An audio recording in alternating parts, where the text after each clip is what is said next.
Welcome back to Let's Play Final Fantasy X. In the past few episodes, we have been engaging Sin aboard the airship.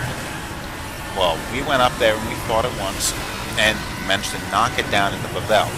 In the last episode, though, it rose from that grave and attacked the airship again, and started moving forward and had to fight it again. Even though we won the fight, this happened. Sin didn't die, and actually sort of inhaled the outbed airship inside of it. And, well, it kind of took us to another world.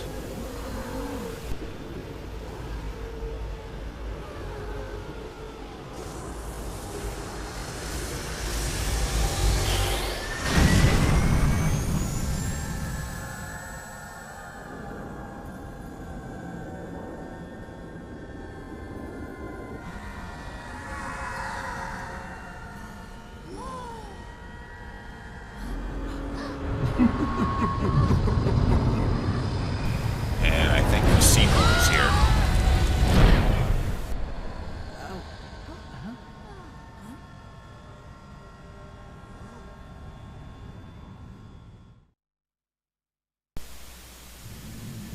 Dad! Where are you? We must go to him. Then we will. Let me take front. Good luck. Follow me. Something to make note of. We can return to the airship from the save point and continue roaming around the world, so we can escape from the inside of Sin if we wanted to.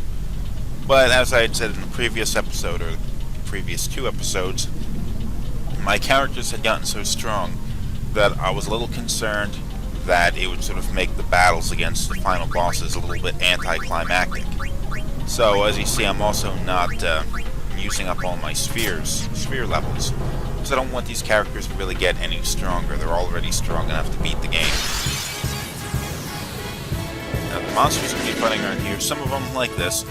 These are monsters that we fought elsewhere, so it's not really a they're not really tough. There are three of them though, but bringing out Ultima on them should kill all three of them.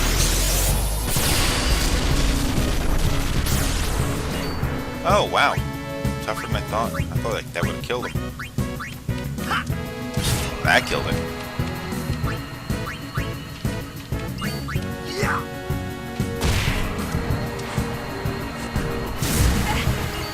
Just take this thing out. See ya!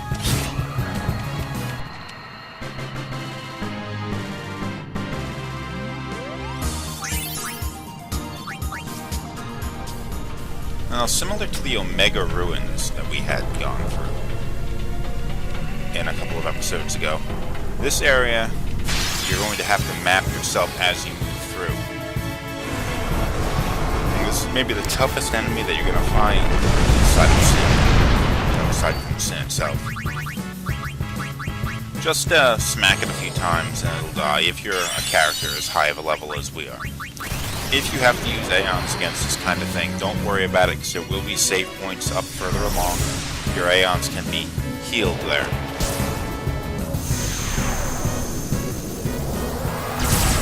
This should do quite a bit of damage. Or not. Okay, it must have armor on. That powerful attack didn't really do a whole crap load of damage, because, well, remember the case of high levels. Wow, I am really being cheap here. Not only are my characters so powerful that they can just kick the crap out of all these enemies with very little effort, I'm spamming it with friggin' holy attacks.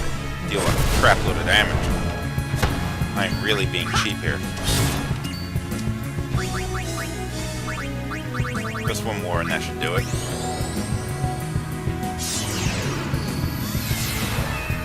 The spell's a little bit too powerful. Oh, it's not dead yet. Well, kill it, quick! There you go.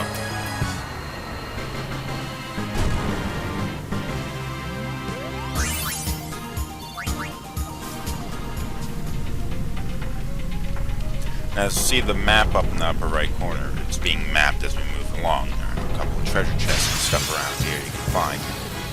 But unless I stumble across them, I'm not really going to go looking for them. I've already fought that thing, so I'm not going to do it again. Oh, look, treasure chests. We can't get up there. We have to go around. But I'm not going to do that. Ah, same monsters, jeez.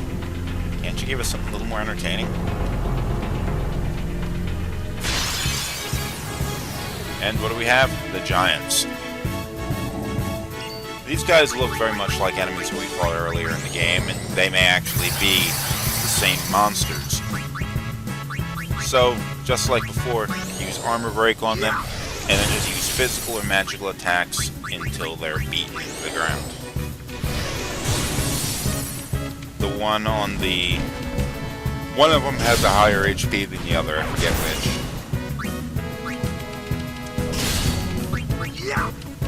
Also, one may have a... they may have immunities with elementals.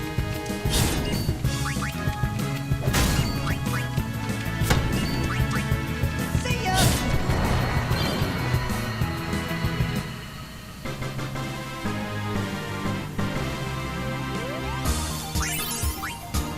Apparently I used a couple of sphere levels. It's been a little while since I played this, when I recorded the gameplay footage. Just head in the general direction of the red arrow and you should be good.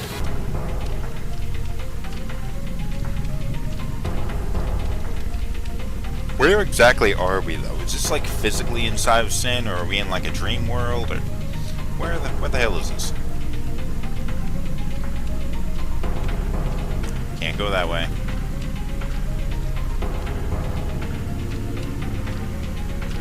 Got this Yevon symbol all over the place.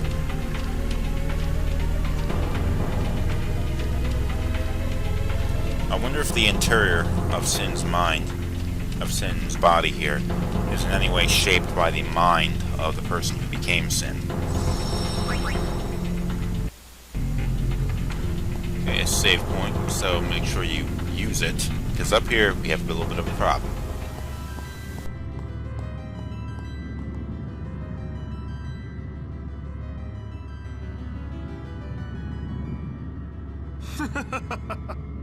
Don't you ever give up? Sin has chosen me. I am part of Sin. I am one with Sin forever. Immortal. Sin just absorbed you. I will learn to control it from within. I have all the time in the world.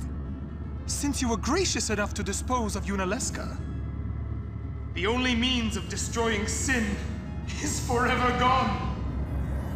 Now nothing can stop us. Well, we can. By all means, try. You should thank me. Your death means your father's life.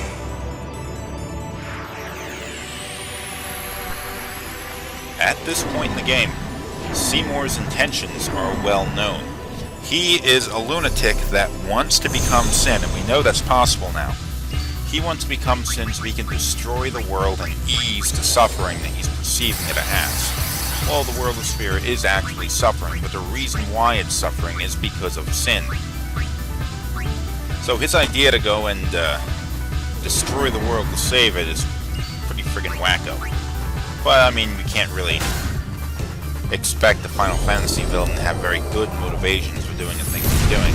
But at least in his mind, in his twisted mind, he's doing something to help the world. Also take note that since we destroyed Unaleska, he brought this up a few minutes ago, since we have destroyed Unaleska, there is nobody, at least in his mind, around that can help defeat Sin. Sin is effectively eternal. So if he can become Sin somehow, which doesn't really make any sense, because in order to defeat Sin, for him to become Sin, you need to defeat this one. Yeah, it doesn't really make any sense. But there's no Unaleska, so no defeating Sin. There's also no final Aeon, so I don't know what Seymour intends to do to become an Aeon, which would become Sin. I don't know. I don't think he's thinking this through. Okay, the strategy for this fight If you're as high a level as I am right now, it's going to be a cakewalk. But if you're at a lower level, you're going to have to watch out for these magic attacks that he is throwing around like crazy. See what he's doing here is he has gone and he's got these 4 things, one below him, one above him, and one on each side. And the color that's facing him corresponds to the elemental magic attack that he will perform. So what you're going to want to do, and is what I am not doing here, is have Yuna in your party, or anybody who actually possesses this power, which a few people might at this point in the game. Use the null abilities. White magic, they're null blaze, null shock, that kind of stuff there. And guard your characters against the magic attack that you see Seymour is going to use against you. See, that's what Yuna just did there. Now, null blaze will protect against fire attacks. And if we brought, what was that top one up there? I think you'll also cast lightning, because we attacked one of those spinner things and changed its elemental. So he'll attack 3 fires and 1 lightning. We're protected against the fires.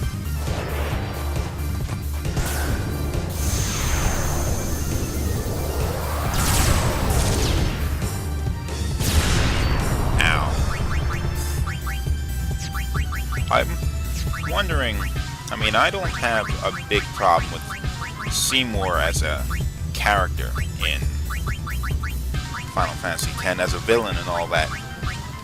But he doesn't seem like someone I took as seriously as, say, some of the characters in most of the earlier Final Fantasy games. He just seems like this pretentious douchebag that is just so self-obsessed with himself. Self-obsessed with himself. Redundant there, huh? Also, the game Final Fantasy XII, if you ever played that, the character of Vayne in that game reminds me very much of Seymour. So it seems like they kind of didn't branch out too far when they went to make the characters in the later games of the series. This will definitely kick the crap out of Seymour. He doesn't stand a chance. Overkill. This is also the 4th time that we fought Seymour. It would have been nice if we had fought him in previous battles, maybe only like once or so, and then you had this boss battle here. But so far this is the 4th time that we've had to fight Seymour, and, you know, the sort of magic of fighting him is gone. As a villain, he's a little more than an annoyance at this point.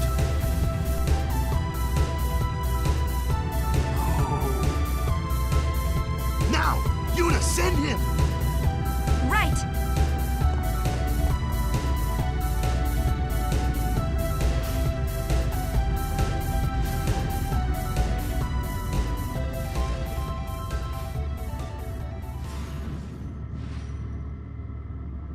So, it is you, after all, who will send me?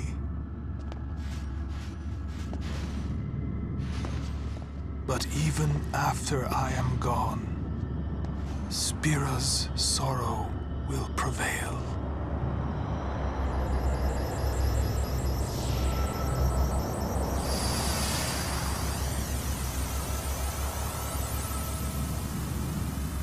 Sin will be right behind you.